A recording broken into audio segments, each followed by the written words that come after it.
4.2 Jurnal Am. Tujuan penyediaan Jurnal Am. 1. Jurnal Am merupakan jurnal yang merekodkan pelbagai urus niaga yang tidak boleh direkodkan dalam buku catatan pertama yang lain. 2. Antara urus niaga yang direkodkan dalam Jurnal Am termasuklah A. Catatan pembukaan. B. Belian aset bukan semasa secara kredit. C. Jualan aset bukan semasa secara kredit. D. Ambilan barang niaga. E. Ambilan aset bukan semasa.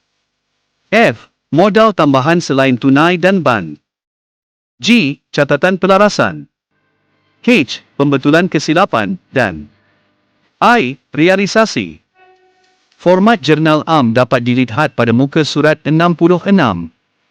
Perekodan urus niaga dalam Jurnal Am daripada dokumen sumber. Catatan pembukaan.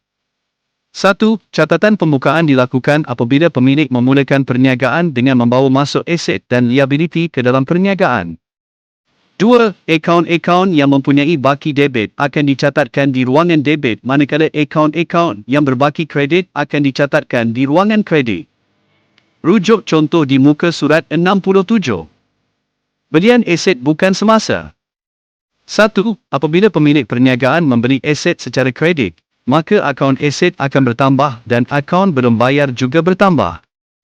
Rujuk contoh di muka surat 69.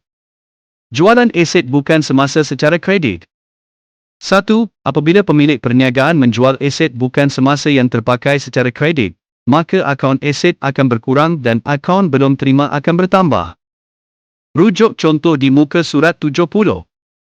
Ambilan barang niaga. 1. Ambilan barang niaga lazimnya dilakukan oleh pemilik perniagaan bertujuan untuk A. Kegunaan peribadi atau keluarga. B. Promosi. 2. Apabila pemilik perniagaan membuat ambilan barang niaga untuk kegunaan peribadi atau keluarga, kesannya ialah catatan kontra, iaitu ambilan, akan bertambah, manakala akaun belanja, iaitu belian, akan berkurang. 3. Apabila pemilik perniagaan membuat ambilan barang niaga untuk mempromosi, kesannya ialah akaun belanja, iaitu belian, akan berkurang, manakala akaun belanja, iaitu promosi, akan bertambah.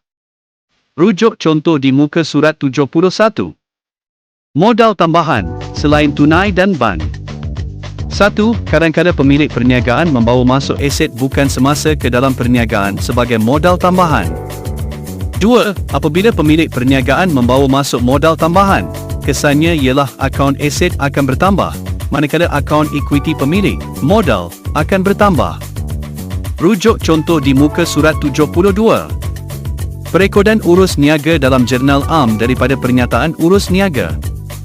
Rujuk contoh di muka surat 73.